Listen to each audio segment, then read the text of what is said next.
第7章，艾米的屈辱山谷。这个男孩真像个独眼巨人，是不是？有一天，艾米看见老李骑马经过时说，那个年轻人挥了一下马鞭，算是打了个招呼。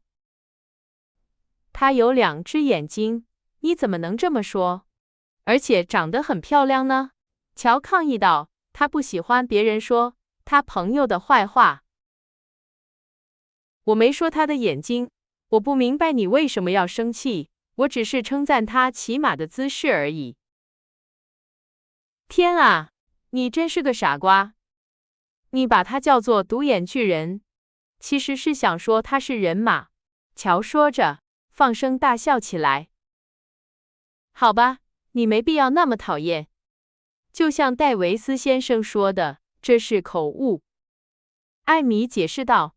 他用拉丁语结束了这句话，把乔逗得更乐了。我真希望我能有老李花在他马匹上的一部分钱，他补充道，像是在自言自语，但又希望姐姐们能听见。为什么？梅格见乔还在笑艾米的第2个口误，便用友好的语气问道。我非常需要钱，我欠了一大堆债。而且要到下个月才能拿到我的零用钱。你欠了什么债，艾米？梅格非常严肃地问道。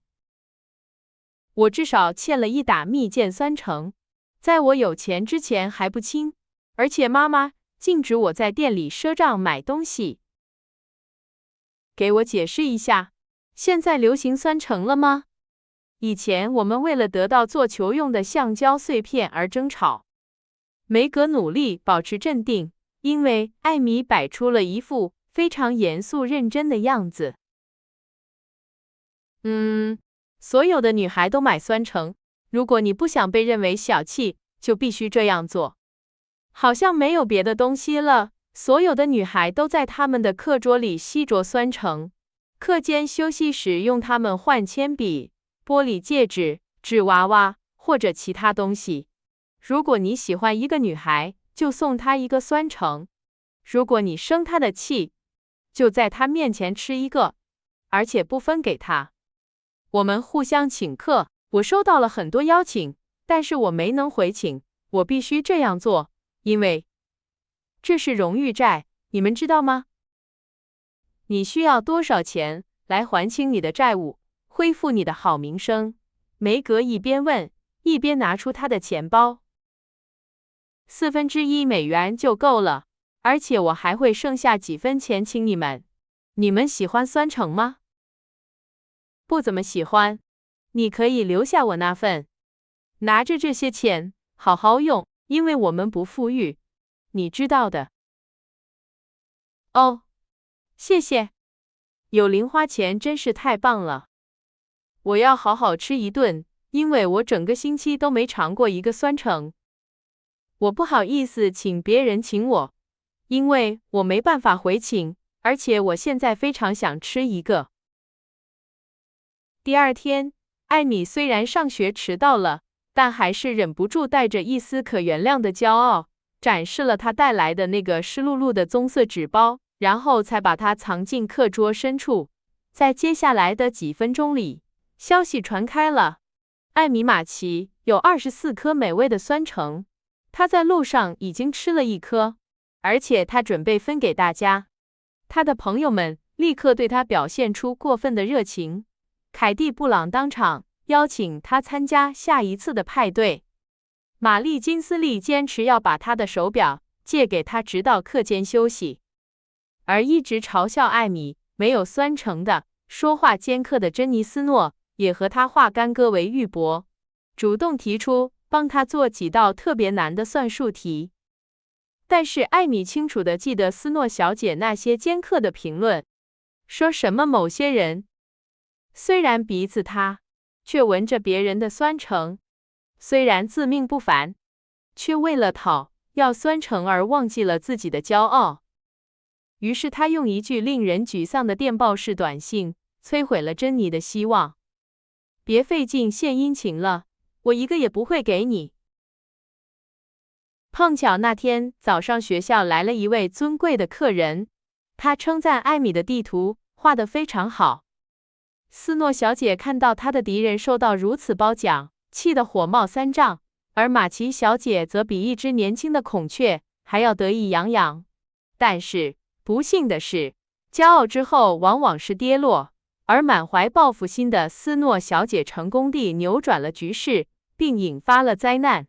客人照例称赞一番后，刚一告辞，珍妮就借口想问个问题，告诉戴维斯先生，艾米玛奇的课桌里有蜜饯酸橙。戴维斯先生已经宣布酸橙为非法物品，并声称将用戒尺公开惩罚第一个被发现违反规定的人。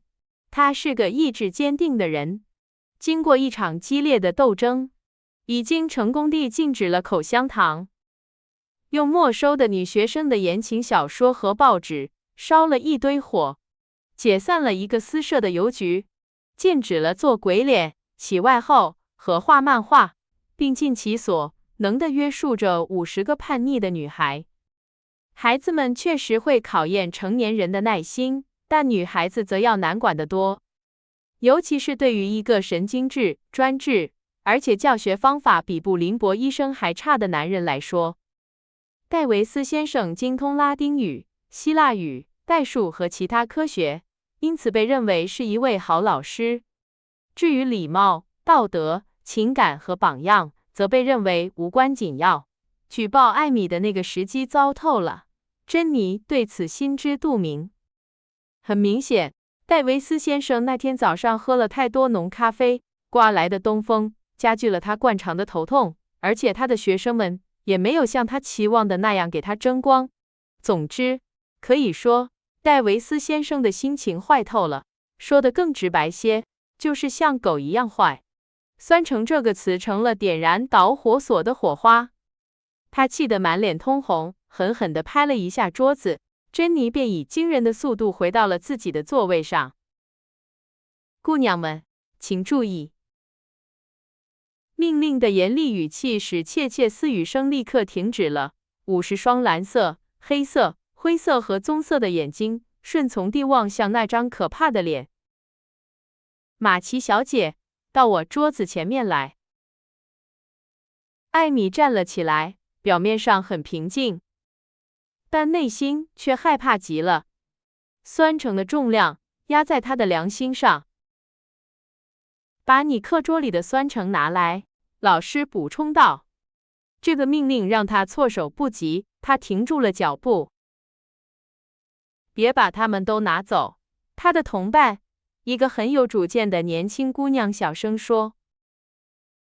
艾米在课桌里留下了6个酸橙，然后把剩下的带到了戴维斯先生的桌子上。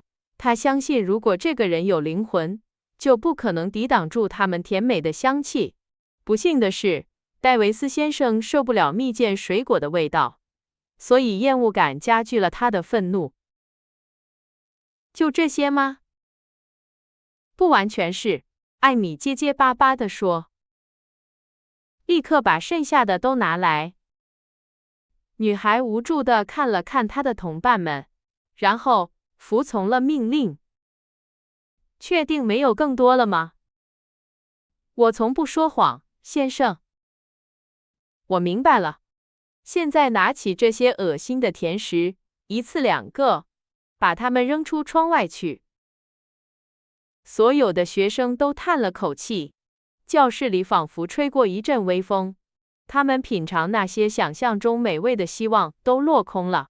艾米羞愧和愤怒得满脸通红，她重复了12次那个可怕的动作。每当一对汁多味美的酸橙从她手中落下时，街上就传来一阵欢呼声。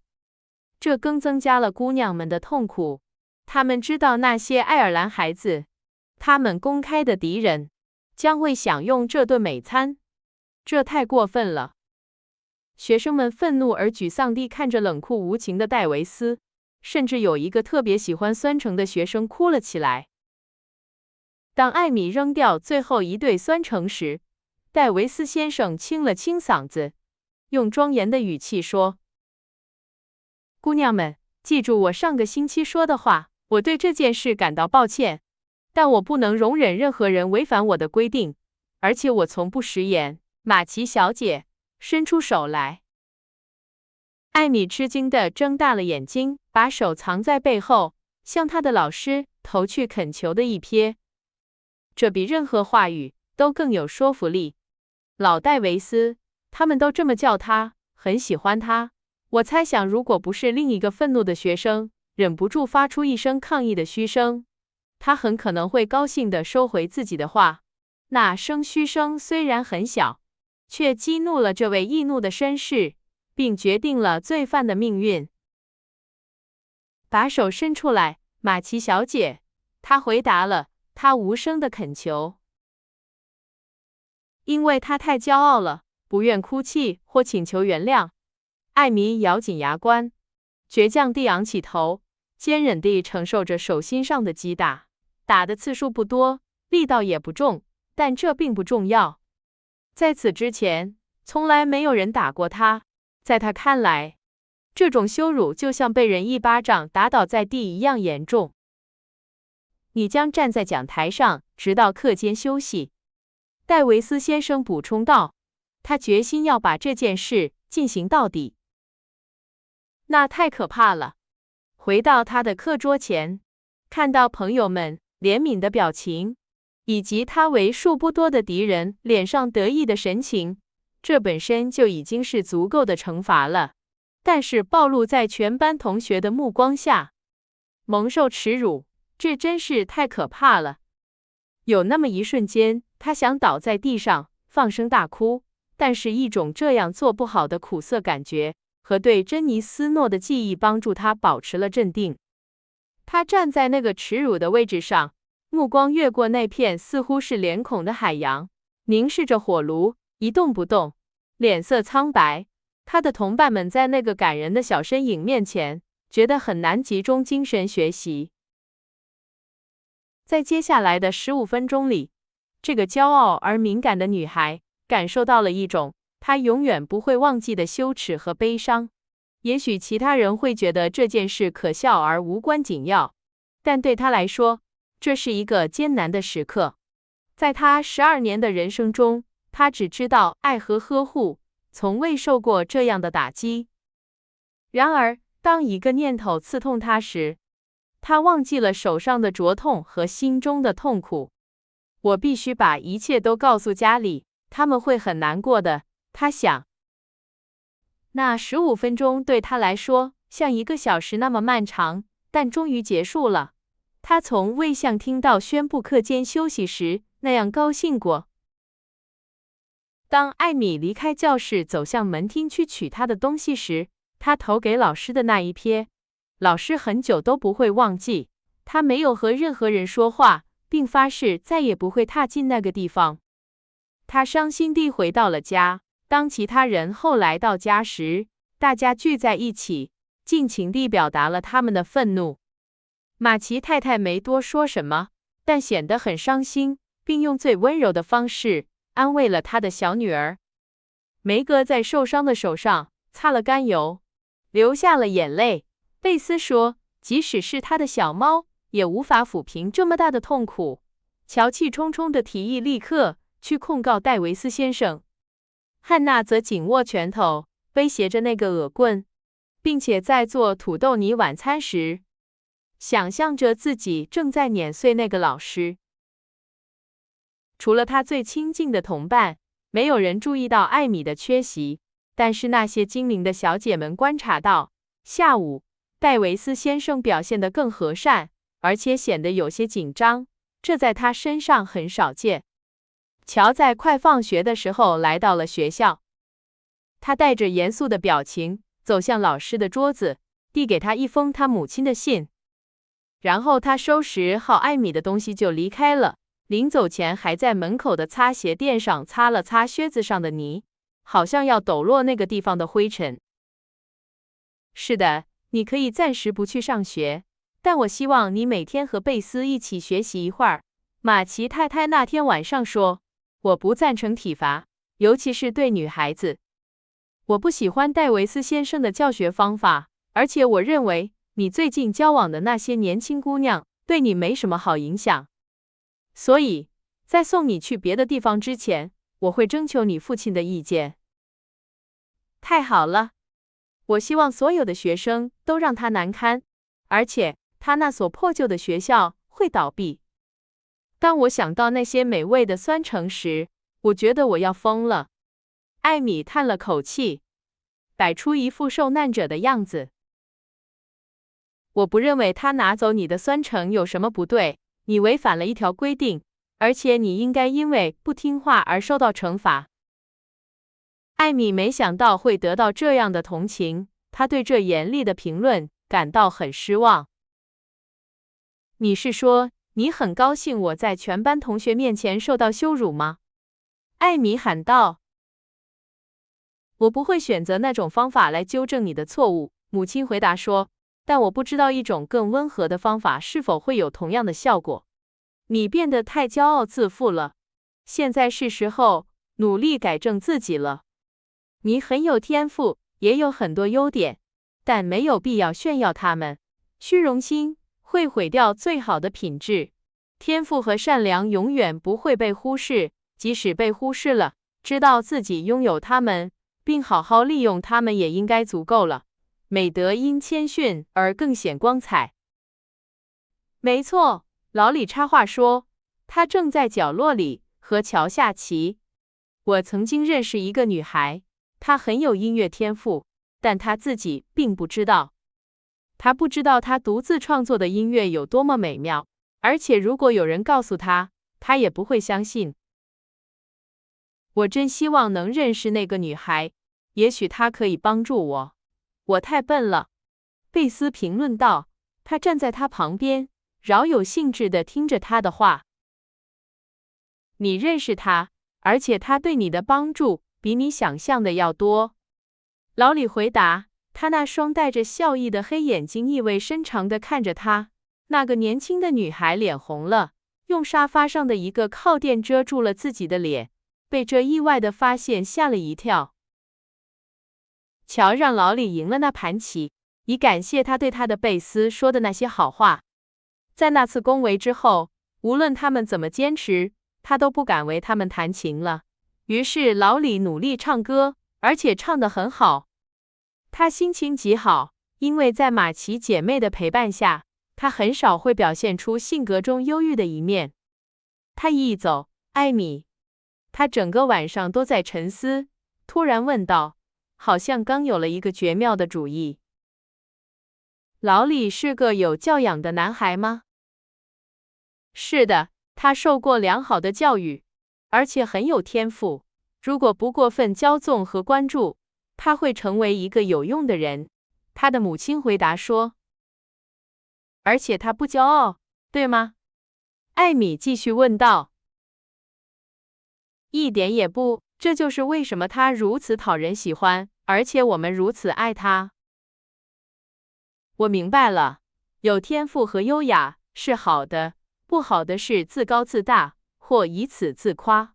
艾米若有所思地说。如果一个人谦虚，这些东西就会在他的举止和言谈中自然流露出来，没有必要刻意炫耀他们。马奇太太肯定地说。这和衣服是一样的。一个人不会同时穿上所有的连衣裙、帽子和丝带，好让别人看到你拥有它们。乔补充说，谈话在笑声中结束了。